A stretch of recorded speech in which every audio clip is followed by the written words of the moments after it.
Welcome to DLP institute. आज हम इस वीडियो में क्लास 10th और 12th का बायोलॉजी का इम्पॉर्टेंट टॉपिक मेंडल का प्रयोग डिस्कस करेंगे, जिसमें हम देखेंगे मेंडल का जो नियम है और तथा मोनोहाइब्रिड क्लास तथा डायहाइब्रिड क्लास। तो बिना देर किए शुरू करते हैं।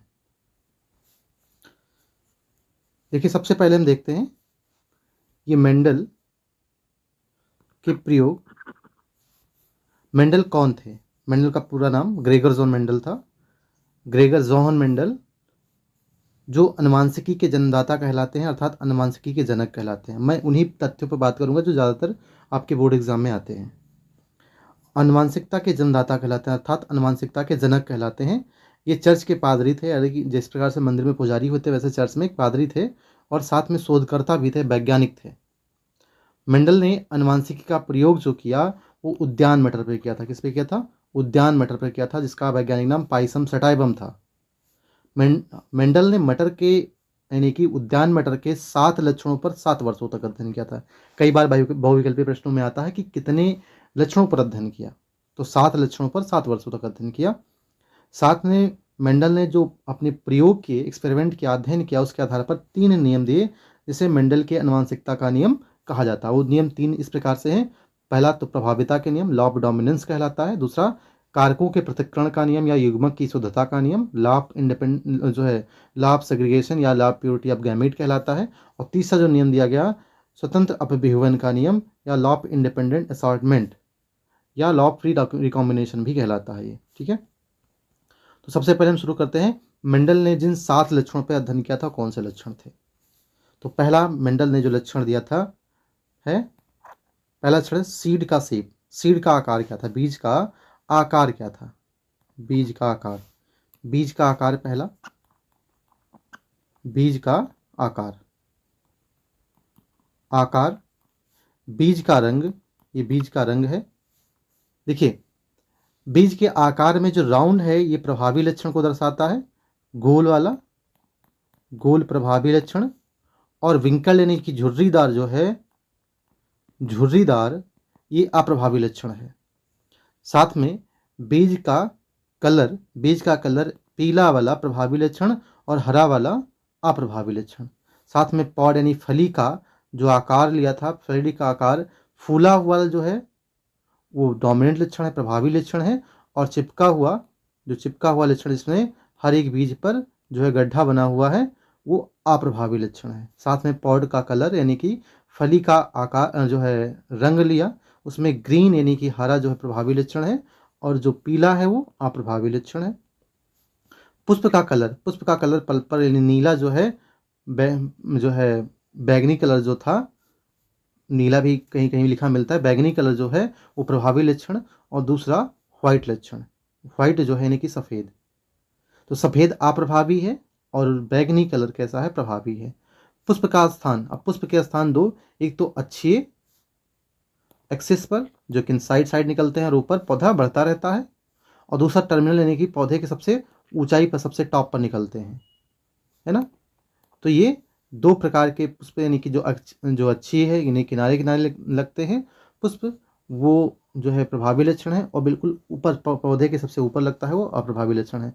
और जो लास्ट 7वां लक्षण लिया था वो था जो मटर फली है का पौधा है, उसका जो लंबाई है, यानी जो लंबा पौधा था वो प्रभावी लक्षण है, और बौना पौधा यानी शॉर्ट पौधा जो है वो अप्रभावी लक्षण है। इस प्रकार से 7 लक्षणों पर अध्ययन किया। कौन कौन सा? पहला तो बीज का आकार, बीज के आकार में गोल और झुर्रीदार, गोल प्रभावी और झुर्रीदार अप्रभावी। ऊपर झुर्रीदार जो ऊपर हैं लिखे हैं वो प्रभावी वाले, डोमिनेंट वाले लिखे हैं, और नीचे रिसेसिव वाले लिखे हैं, अप्रभावी वाले लिखे हुए हैं। सीड का रंग यानी कि बीज का रंग पीला और हरा, फली का आकार फूला हुआ और कॉन्स्टेंट यानी सिकुड़ा हुआ, पॉड का कलर यानी कि फली का जो है रंग क्या होगा, रंग में। और देखिए दोनों में इसमें ध्यान रखिएगा, जो फली है और बीज है, इनके जो प्रभावी लक्षण अप्रभावी लक्षण में दोनों बिल्कुल अपोजिट हैं। जहाँ बीज का पीला कलर प्रभावी लक्षण है, वहीं बीज का फली का जो कलर पीला कलर है वो अप्रभावी लक्षण है। और वहीं बीज का जो हरा कलर है अप्रभावी है, फली का हरा कलर प्रभावी लक्षण है। तो इनको जरा याद रखिएगा, इसमें कंफ्यूज हो सकते हैं आप। चलिए देखते हैं। पहला तो मेंडल ने अपने प्रयोग के लिए मटर का पौधा ही क्यों चुना। तो पहली बात तो मेंडल जो मटर होते हैं, मेंडल ने मटर का पौधा इसलिए लिया क्योंकि ये पौधे जो होते हैं आसानी से उपलब्ध हो जाते हैं, इन्हें आसानी से खेतों में लगाया जा सकता है या एक साल में कई बार लगाए जा सकते हैं, क्योंकि ये त्रैमासिक होते, लगभग 3 मंथ में ये रिप्रोडक्शन कर देते हैं, अर्थात 3 मंथ में इसकी फसल जो होती है तैयार हो सकती है। इनका पुष्प अपेक्षाकृत बड़ा होता है, इससे क्या होता है, इनमें जो नर जननांग है और मादा जननांग है आसानी से देखा जा सकता है और आवश्यकता अनुसार पर एक लिंगी पौधे में परिवर्तित कर देते हैं। किस प्रकार से, इमेस्कुलेशन करके अर्थात जो पुमंग होते हैं उनको काट करके, जिसे पर परागण कर सकते हैं और आवश्यकता पड़ता है तो स्वपरागण भी हो सकता है। इनमें परागण आसानी से कराया जा सकता है क्योंकि पुष्प बड़े होते हैं और पुष्प बड़े होने के कारण क्या होता है, इसमें परागण आसानी से हो सकता है। साथ में मटर के पौधे जो होते हैं आसानी से बड़े होते हैं और इनका अध्ययन करने का उपलब्धता होती है वो भी अच्छी होती है, आसानी से इसमें अध्ययन कर सकते हैं। तो क्या कारण थे, सबसे पहली बात तो आसानी से उपलब्ध होते हैं, एक बार में कई बार ये फसलें देते हैं या हम कई बार इन्हें लगा सकते हैं एक वर्ष में। इनके पौधे अपेक्षाकृत बड़े होते हैं। दूसरा, ये पौधे होते हैं द्विलिंगी होते हैं और आवश्यकता अनुसार नर जननांग को काट करके जो है एक लिंगी पौधे में परिवर्तित किया जा सकता है। ठीक है, अब हम बात करते हैं मेंडल का एक संकर संकरण, मोनोहाइब्रिड क्रॉस।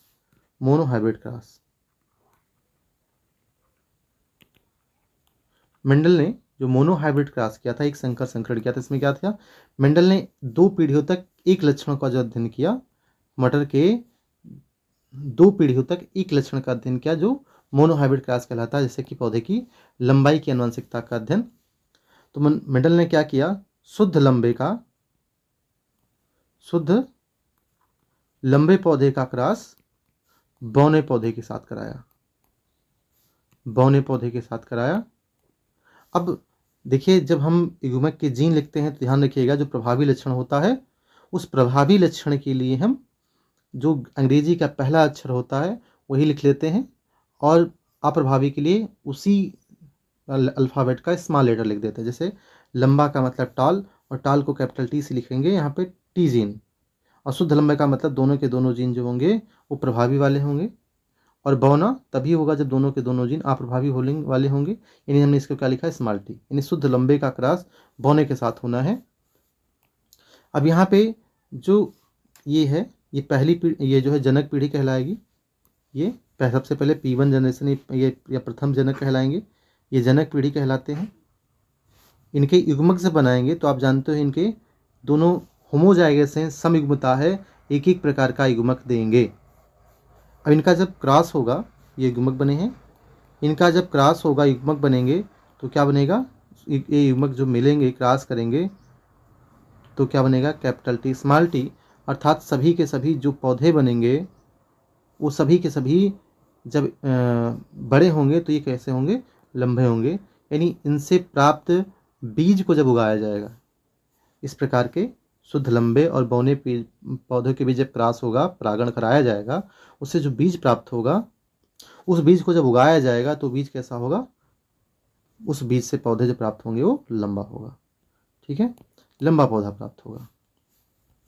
अब इस पौधे में स्वपरागण कराया जाए, जैसा कि हमने कहा है, पहले पर परागण कराते हैं। पर परागण में क्या करते हैं, इमेस्कुलेशन करते हैं। इमेस्कुलेशन क्या होता है, बद्ध्याकरण होता है, इसमें पुष्प में नर जननांग को काट देते हैं, पुमंग को काट देते हैं। ठीक है, इसके बाद में बैगिंग करते हैं। बैगिंग इसलिए करते हैं कि ताकि कोई दूसरा परागण उसके अंदर ना आ जाए। तो ये स्वपरागण कराएंगे, स्वपरागण। अब स्वपरागण में क्या होगा, नर जननांग और मादा जननांग समान पुष्प के रहेंगे, अर्थात इसमें नर युग्मक और मादा युग्मक दोनों के दोनों जीन जो हैं वो समान प्रकार के होंगे, इसलिए हमने लिखा कैपिटल टी स्मॉल टी, इन्हीं के बीच में स्वपरागण होना है, तो ये जो है कैपिटल टी स्मॉल टी हमने लिखा। अब ये आपकी ये जो कैपिटल टी स्मॉल टी प्राप्त हुआ था, ये आपका पहली पीढ़ी है, F1 फेलोजिनी 1 प्रथम पीढ़ी कहलाएगी। अब इसी में स्वपरागण होना है, तो स्वपरागण जब कराया जाएगा तो सबसे पहले आप क्या बनाएंगे, युग्मक बनाइए। युग्मक बनाने के लिए क्या है, ये देखिए 2 अलग अलग प्रकार के जीन हैं, तो दोनों के दोनों अलग अलग सेपरेट होंगे और अलग अलग युग्मक बनाएंगे, यानी कि दोनों के दोनों दो प्रकार के युग्मक बनाएंगे, क्योंकि ये विषम युग्मितावस्था में है, दो प्रकार के युग्मक बनाएंगे। इनका जवाब, चूंकि मेल और फीमेल दोनों तरफ दो प्रकार के, एक तो कैपिटल टी, दूसरा स्मॉल टी, कैपिटल टी और स्मॉल टी दो प्रकार के युग्मक हैं, और ये जब निषेचित होंगे, स्वपरागित होंगे, तो कैसा बीज बनाएंगे? कैपिटल टी वाला। ये कैसा बीज बनाएगा? कैपिटल टी स्मॉल टी वाला। ये इसी के सामने वाला आप देख कर लिखें, जिस भी खाने में लिख रहे हो, ये capital T small T, small T. ये क्या बना है? ये जो हमने आपको एक स्क्वायर बनाया है, इसके अंदर ये क्या है? ये आरसी पुन्नेट का चेकर बोर्ड कहलाता है। क्या कहलाता है? आरसी पुन्नेट का चेकर बोर्ड। इसे क्या करते हैं? इसके सहायता से हम प्रभावी जो प्रोजनी होती है उसको ज्ञात करते हैं। ठीक है, प्रभावी जो प्रोजनी होती है, जो आने वाली संभावित प्रोजनी होती है, उसको ज्ञात करते हैं चेकर बोर्ड के द्वारा। इसे किसने दिया था? चेकर बोर्ड को आरसी पुन्नेट ने दिया था। किसने दिया था? आरसी पुन्नेट ने दिया था। तो इसमें कितने प्रकार के जीन बने, कितने प्रकार के बीज बने? उनके अंदर कौन कौन से प्रकार के जीन हैं? कैपिटल टी वाला है, कैपिटल टी स्मॉल टी वाला है, और स्मॉल टी वाला है। अब इसको अगर हम कहेंगे, इसको बोला जाए तो क्या बोला जाएगा? इसे जीन प्रारूप बोला जाएगा। क्या बोला जाएगा? जीन प्रारूप। जीन के प्रकार, जीन दृश्यता क्या होगी, इसके अंदर जीन क्या होंगे? तो कैपिटल टी वाले होंगे, कैपिटल टी स्मॉल टी वाला होगा, स्मॉल टी वाला होगा। अब कुल 4 बने हैं, तो कैपिटल टी वाला केवल 1 बना है 4 में, कैपिटल टी स्मॉल टी वाला 2 बना है 4 में, स्मॉल टी वाला भी 1 ही बना है 4 में। यानी परसेंटेज की अगर बात करें तो 25%, 50% और 25%। इन्हीं की ये जो F2 पीढ़ी प्राप्त हुई, फेलोजेनी 2, इसमें कैपिटल टी वाले कितने परसेंट जीन होंगे? 25%। कैपिटल टी स्मॉल टी वाले कितने होंगे? 50%। स्मॉल टी वाले कितने होंगे? 25%। आप देख रहे हैं कि दूसरी पीढ़ी में, जो पहली पीढ़ी में जो कैपिटल टी स्मॉल टी सम्मिश्रित हो गए थे, और केवल कैपिटल टी ही अपना लक्षण दिखा पा रहा था, क्योंकि कैपिटल टी यानी कि प्रभावी लक्षण का जीन है। जबकि अगली पीढ़ी में ये कैपिटल टी और स्मॉल टी दोनों एक दूसरे से अलग हो गए, और स्मॉल टी भी अपने लक्षण को दर्शा पा रहा है। अब यहीं से 2 नियम बनेंगे। मेंडल का जो मोनोहाइब्रिड कास है, इससे 2 नियम बनते हैं। पहला तो प्रभाविता के नियम, इसमें जो प्रभावी जीन होता है प्रत्येक अवस्था में, चाहे सबयुग्मी अवस्था हो चाहे विषम युग्मी अवस्था हो, दोनों अवस्थाओं में अपने लक्षण को प्रदर्शित करते हैं। देखिए कैपिटल टी होंगे तो वहाँ तो लंबा पौधा ही होगा, लेकिन अगर कैपिटल टी स्मॉल टी होता है तो वो भी पौधा लंबा ही होता है। तो ये कहलाता है प्रभाविता का नियम, इसे कहा गया मेंडल की प्रभाविता का नियम। दूसरा जो है युग्मक की शुद्धता का नियम। जब दूसरी पीढ़ी में जब क्रॉस हुआ, देखिए जब स्वपरागण हुआ, तो दोनों, देखिए पहली पीढ़ी में कैपिटल टी स्मॉल टी एक साथ रहे, दोनों एक साथ रहे, लेकिन जब अगली पीढ़ी में युग्मक का निर्माण होना हुआ, तो क्या हुआ? ये दोनों के दोनों जो जीन हैं वो स्वतंत्रता पूर्वक अलग हो गए, एक दूसरे पर बिना निर्भर किए। जिससे क्या हुआ? युग्मक शुद्ध रूप में बना रहा। अगली पीढ़ी में चूंकि ये लक्षण दिखाई दे रहे हैं, इसलिए कहते हैं कि चूंकि ये तभी दिखाई दे रहे हैं क्योंकि युग्मक शुद्ध रूप में बने रह गए। अगर युग्मक शुद्ध रूप में बने नहीं रहते, ये सम्मिश्रित हो जाते, मिल जाते, ये जीन, ये जो युग्मक जो बने हैं, इनके जो अंदर जीन है ये सम्मिश्रित हो जाते, तो आगे चल के कोई भी प्रभावी लक्षण प्रदर्शित नहीं होता, ना ही कोई अप्रभावी लक्षण प्रदर्शित होता, मिला जुला लक्षण प्रदर्शित होता। तो ये तभी संभव हो पाया क्योंकि दोनों के दोनों जो कैपिटल टी या स्मॉल टी जीन है, ये आपस में मिश्रित नहीं हुए, शुद्ध रहे, इसलिए शुद्ध युग्मक का निर्माण हुआ। इसे युग्मक की शुद्धता का नियम भी कहा गया।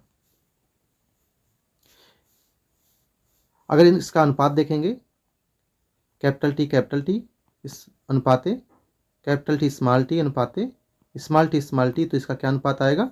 इसका 1:2:1 आएगा। आप यहाँ से देख सकते हैं। साथ में अगर देखिए, ये दोनों के दोनों पौधे कैसे हैं? कैपिटल टी वाले और कैपिटल टी स्मॉल टी वाले लंबे बनेंगे, और केवल स्मॉल टी वाला कैसा बनेगा? बौना बनेगा। तो लंबा और बौने का अनुपात क्या होगा? कुल 4 में 3 जो होंगे वो लंबे होंगे, और बौना कितना होगा? 1 होगा। परसेंटेज की बात करें तो 75% आपका जो होगा वो लंबा होगा और केवल 25% ही बौना होगा। यानी कि जो प्रारूपी लक्षण होंगे, फिनोटाइप का जो अनुपात होगा क्या होगा, लंबा और बौना का अनुपात क्या होगा, लंबा अनुपाते बौना क्या होगा, 3:1। क्या होगा, 3:1।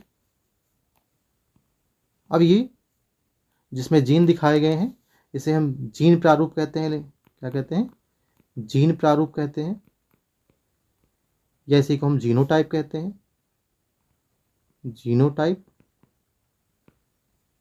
और जिसमें लक्षण दिखाया गया है, जो दृश्यमान लक्षण दिखाई दे रहा है, उसे हम फिनोटाइप या दृश्य प्रारूप कहते हैं, या लक्षण प्रारूप कहते हैं। इसी को हम दृश्य प्रारूप या लक्षण प्रारूप कहते हैं, या इसी को हम फिनोटाइप बोलते हैं। क्या बोलते हैं, फिनोटाइप बोलते हैं।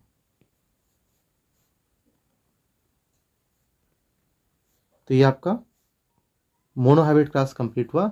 अब इस पे दो नियम दिए गए, उनको हम जरा देख लेते हैं। पहला है प्रभाविता का नियम। जब एक जोड़ी विरोधी लक्षण धारण करने वाले शुद्ध जनकों के बीच में क्रॉस होता है तो उनकी संतानें जो होती विरोधी लक्षणों में केवल एक प्रभावी लक्षण ही दिखाई देता है या प्रलक्षित होता है और दूसरा व्यक्त नहीं हो पाता है। इससे क्या निष्कर्ष निकलता है, इस लक्षण को नियंत्रित करने वाला कोई इकाई है जिसे कारक कहा गया। सबसे पहले मेंडल ने इसे फैक्टर बोला था, कारक बोला था। जो कारक होते हैं जोड़े में पाए जाते हैं, पेड होते हैं। और तीसरा, असमान कारक वाले जोड़ों में केवल एक सदस्य प्रभावी होता है और दूसरा कैसा होता है, अप्रभावी होता है। अगला नियम देखते हैं, कारकों के पृथक्करण या युग्मक की शुद्धता का नियम। देखिए, लक्षण जो होते हैं वो सजातीय जोड़े, यानी कि जब समान एक साथ साथ रहते हैं, एक साथ होते हैं जब कारक, तो जब युग्मक बनते हैं तो उस समय वो अलग हो जाते हैं एक साथ रहते हुए भी। आपने देखा था कि प्रथम पीढ़ी में मोनोहाइब्रिड क्लास में प्रथम पीढ़ी में कैपिटल टी स्मॉल टी दोनों एक साथ रहे, लेकिन जब युग्मक का निर्माण होना हुआ तो कैपिटल टी अलग और स्मॉल टी अलग हो गए। ये कैसे पता चला कि अलग हुआ, क्योंकि जब यहाँ पौधा प्राप्त हुआ पहली पीढ़ी में तो सभी के सभी पौधे कैसे थे, लंबे थे। और दूसरी पीढ़ी में भी और जो दूसरी पीढ़ी प्राप्त हुई इसमें लंबे पौधे भी मिले और बौने पौधे भी मिले। अगर ये स्मॉल टी सेपरेट नहीं हुआ होता तो बौने पौधे नहीं मिलते। इस प्रकार से ये स्पष्ट होता है मोनोहाइब्रिड क्लास से कि जो जीन थे, कारक थे, वो दोनों युग्मक निर्माण होते समय अलग हो गए, कारक जो है वो पृथक हो गए। इससे युग्मक शुद्ध प्राप्त हुआ, इसीलिए इसे युग्मक की शुद्धता का भी नियम कहते हैं और कारकों का पृथक्करण का नियम भी कहते हैं। तो देखिएगा, जो लक्षण के कारक होते हैं प्रत्येक सजातीय जोड़े, दोनों कारक जो होते हैं सजातीय जोड़े हों, यानी कि एक ही प्रकार के जो लक्षण हैं उनके जो कारक होते हैं युग्मक बनते समय वो अलग हो जाते हैं। इसमें देखिएगा, जब शुद्ध आनुवांशिक लक्षणों वाले पौधे के बीच संकरण कराया जाता है तो प्रथम पीढ़ी में केवल प्रभावी लक्षण दिखाई देते हैं, परंतु दूसरी पीढ़ी की संतानों में इनके विपरीत लक्षण एक निश्चित अनुपात में पृथक्कृत हो जाते हैं, अलग हो जाते हैं। इसीलिए इसे पृथक्करण का नियम कहते हैं। इससे स्पष्ट होता है कि प्रथम पीढ़ी में साथ साथ रहते हुए दोनों जीन आपस में मिश्रित नहीं हुए, इसलिए युग्मक जब बने तो अलग हो गए। इसलिए इसे युग्मक की शुद्धता का नियम भी कहते हैं और ये युग्मक की शुद्धता बनी रहती है। तो मोनोहाइब्रिड क्लास से ये दो लक्षण जो है स्पष्ट होते हैं। अगला देखते हैं मेंडल का डायहाइब्रिड क्लास या डायहाइब्रिड क्लास। जब मटर के दो लक्षणों पर अध्ययन किया गया 2 पीढ़ियों तक तो डायहाइब्रिड क्लास कहलाया। दो लक्षणों पर अलग अलग जो है जो पौधे हैं उनके बीच में क्रॉस कराया गया। जैसे कि हमने लिया मटर के बीज का तथा आकार का रंग। मटर के बीज का आकार तथा रंग। जो मटर का बीज है, मटर का बीज आपने देखा था, मटर के बीज जो थे आकार में गोल वाला प्रभावी था, और रंग में पीला वाला प्रभावी था। नहीं, गोल पीला का क्रॉस शुद्ध गोल पीला क्यों, क्योंकि गोल पीला तो विषम युग्मता की अवस्था में भी हो सकता है। तो शुद्ध गोल पीला का क्रॉस जो है झुर्रीदार हरा के साथ कराया गया, झुर्रीदार हरा के साथ। जब झुर्रीदार हरा के साथ कराया गया तो जो गोल पीला थे, यानी कि गोल का मतलब राउंड, इसलिए कैपिटल आर लिखा जाएगा। युग्मक जोड़े में होते हैं, जोड़े में होते हैं, इसलिए कैपिटल कैपिटल आर लिखा जाएगा। पीला का मतलब येलो, यानी कि कैपिटल वाई। इसी को जब स्मॉल में लिखेंगे तो ये अप्रभावी का हो जाएगा, small R small R small Y small Y. ठीक है। अब जब युग्मक बनेगा, ये आपका क्या कहलाएगा, प्रथम पीढ़ी कहलाएगा, सॉरी पेरेंट वन कहलाएगा, यानी जो है जनक प्रथम कहलाएगा। और जो आपकी F1 पीढ़ी प्राप्त होती है उसे हम जनक 2 कह सकते हैं। ठीक है, क्योंकि वही जो है आगे चल के स्वपरागण से जो है संततियों को, यानी कि अगला उत्पाद देता है। युग्मक जब इसका बनाएंगे तो अलग अलग लक्षणों के जीन हम एक एक लिखेंगे। क्यों? क्योंकि युग्मक बनते समय इनमें अर्धसूत्री विभाजन होता है, जैसा कि पहले भी आपने देखा था, एक कैपिटल आर, एक कैपिटल वाई, एक स्मॉल आर, एक स्मॉल वाई। क्योंकि समान प्रकार के जीन है, इसमें कैपिटल आर कैपिटल भी समान है, कैपिटल वाई ये भी समान है, यानी कि दोनों प्रभावी है, इसमें भी दोनों अप्रभावी हैं, तो एक एक जीन आ जाएगा। अब इनका जब हम बनाएंगे तो क्या बनेगा, ये जो परागित होंगे तो इनसे जो बीज प्राप्त होगा उसके अंदर जीन क्या होगा, capital R small R capital Y small Y. लेकिन इसका लक्षण कैसा होगा, ये कैसे दिखाई देंगे, ये गोल और पीले दिखाई देंगे। क्यों? इनके जो बीज होंगे कैसे होंगे, गोल और पीला होगा। कारण क्या है, क्या कारण है? क्योंकि एक इसमें प्रभावी जीन उपस्थित है दोनों लक्षणों का, एक कैपिटल आर भी है, एक कैपिटल वाई भी है। तो प्रभावी जीन समयुग्मी अवस्था में हो या विषमयुग्मी अवस्था हो, यानी कि जोड़े में हो अथवा जोड़े में ना हो, दोनों अवस्थाओं में अपने लक्षण को प्रदर्शित करते हैं। फिर में जब स्वपरागण कराएगा, स्वपरागण कराएगा तो क्या होगा, ये जो मेल और फीमेल, पुमंग और जायंग, दोनों के अंदर एक ही प्रकार का जीन होगा। क्यों? क्योंकि एक ही पौधे होंगे।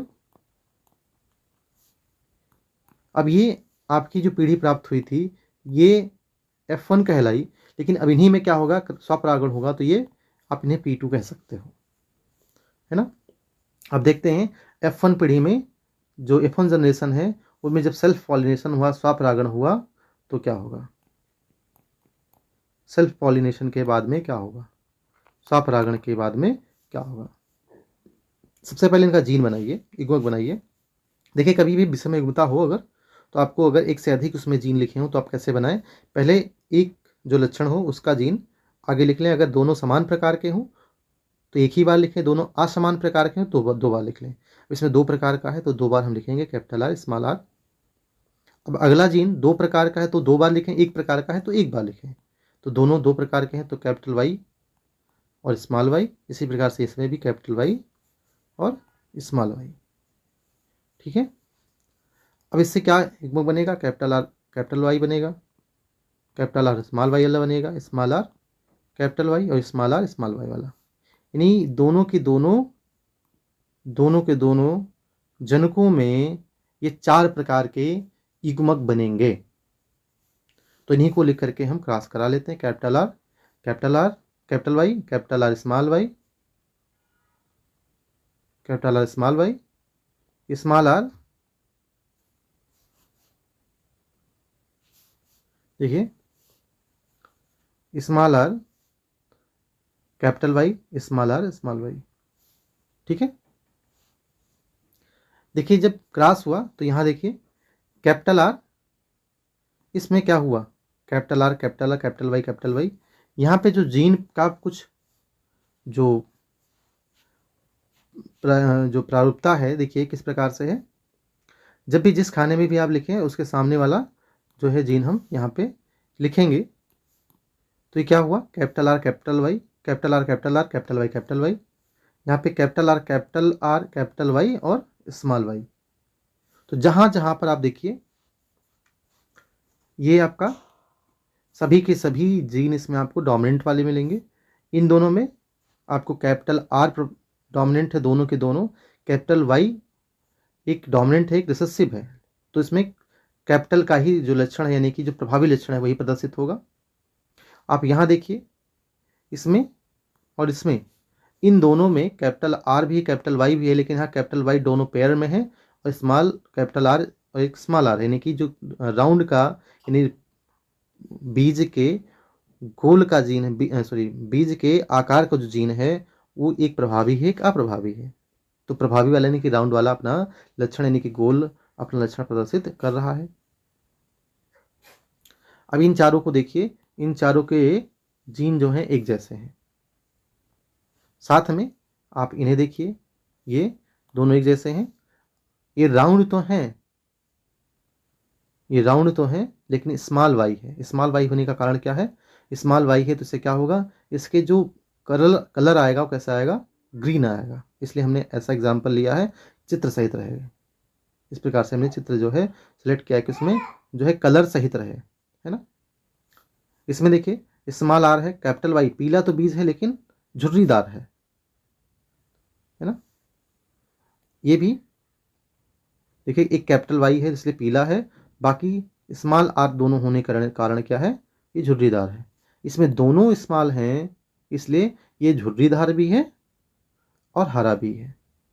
यानी अगर दोनों के दोनों स्मॉल आर होंगे तो ही क्या होगा? ये झुर्रीदार होगा। और दोनों के दोनों अगर स्मॉल वाई होंगे तो ही कैसा होगा? ये जो है आपका, दोनों के दोनों अगर स्मॉल वाई होंगे तो ही ये हरा होगा, और दोनों के दोनों स्मॉल आर होंगे तो ये झुर्रीदार होगा, है ना।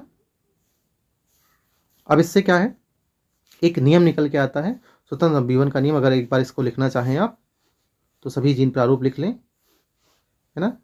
इसमें मोनोहाइब्रिड क्रॉस का जो है आप स्क्वायर करके भी लिख सकते हैं कि मोनोहाइब्रिड क्रॉस में कितना आया था जीन प्रारूप? 1:2:1, यानी कि 1:2:1। क्या मल्टीप्लाई करेंगे? 2 बार कर सकते हैं इसको, 1:2:1।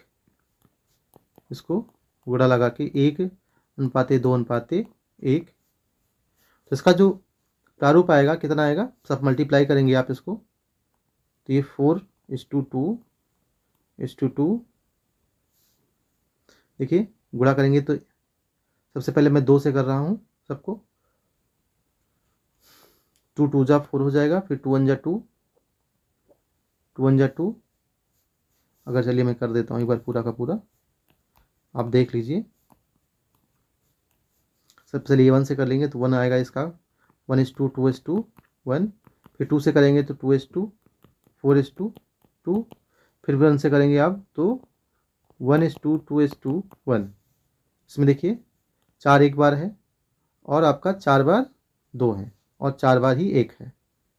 तो क्या लिखेंगे? 4:2:2:1:1:1:1। ये आपका जो है जीन प्रारूप आएगा, है ना। जीन प्रारूप आएगा। अब ये सबसे ज़्यादा वजह है वो capital R small R capital Y small Y वाला बना है, और ये लास्ट में आप capital R sorry small R small R small Y देख सकते हैं।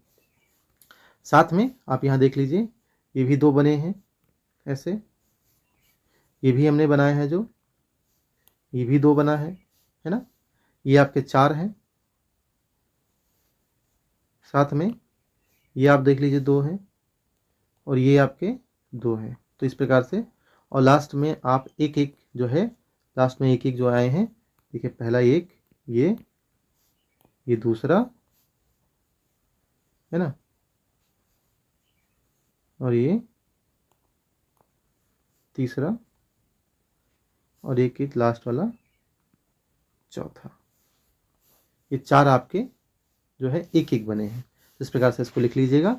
और जब आप इसका लक्षण प्रारूप लिखेंगे तो लक्षण प्रारूप जो मोनोहाइब्रिड में आया था क्या था? 3:1 का स्क्वायर करेंगे, डाईहाइब्रिड क्लास है इसलिए, तो क्या हो जाएगा? ये 3:1 इंटू 3:1, 3 3 जा 9, 3 3 और 1।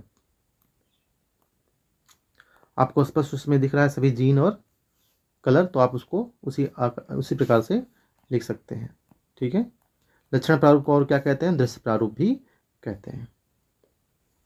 अब ये डाई हैबिट क्लास से एक निष्कर्ष निकला, एक नियम निकाला उन्होंने, मंडल ने बताया कि जब दो विपरीत लक्षणों वाले पौधों के बीच संकरण कराया जाए, दो लक्षणों को लिया जाए, तो इन लक्षणों का पृथक्करण स्वतंत्रतापूर्वक हो जाता है।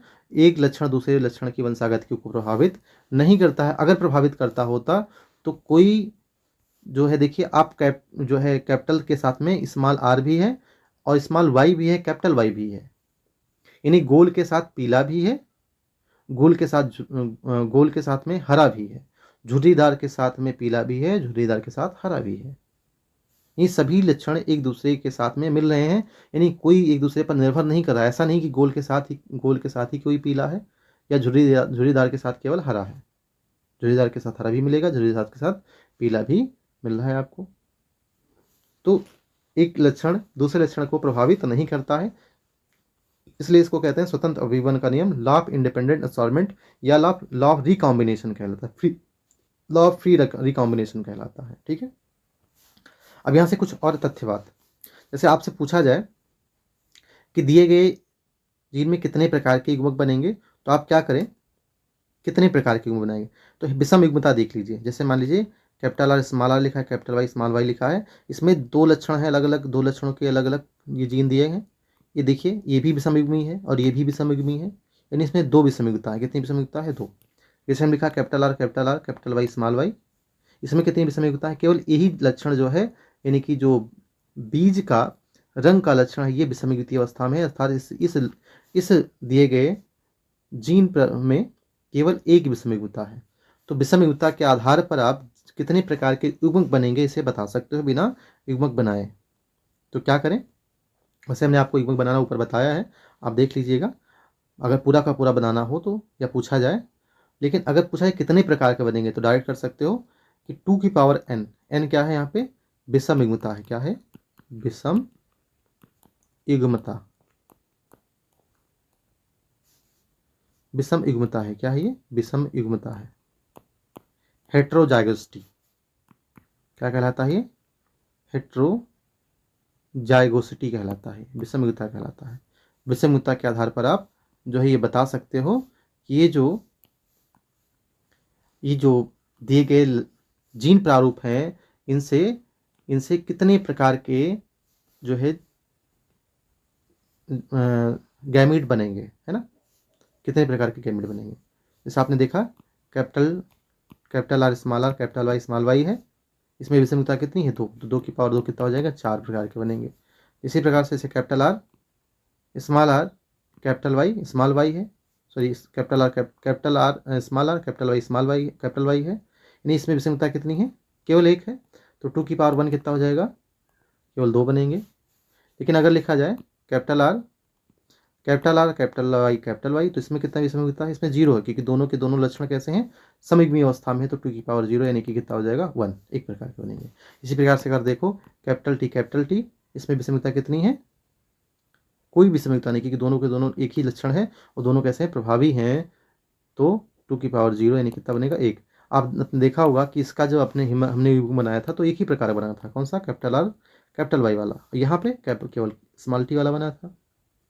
तो इस प्रकार से आप युग्मक को देख सकते हैं। साथ में आप जीन प्रारूप और लक्षण प्रारूप मोनोहाइब्रिड का याद रख करके डाइहाइब्रिड ट्राइहाइब्रिड किसी का भी लिख सकते हैं।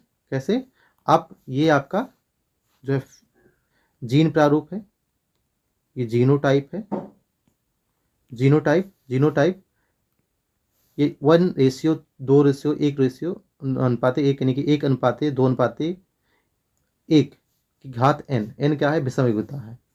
अगर आपको फिनोटाइप लिखना हो, यानी कि लक्षण प्रारूप लिखना हो, दृश्य प्रारूप लिखना हो, तो क्या लिखेंगे, 3:1 की घात n, n क्या है, विषम युग्मता है, जैसा कि हमने आपको बताया था, है ना। ये दृश्य प्रारूप हमने बताया आपको लक्षण प्रारूप भी कहा जाता है, दृश्य प्रारूप, दृश्य या लक्षण प्रारूप, ठीक है। और ये आपका जीन प्रारूप कहलाता है, क्या कहलाता है, जीन प्रारूप, ठीक है। तो इस प्रकार से आप याद रखेंगे इसको।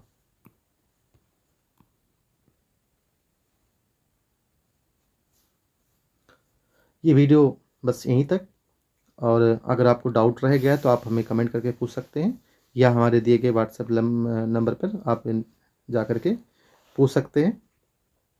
वीडियो देखने के लिए बहुत बहुत धन्यवाद।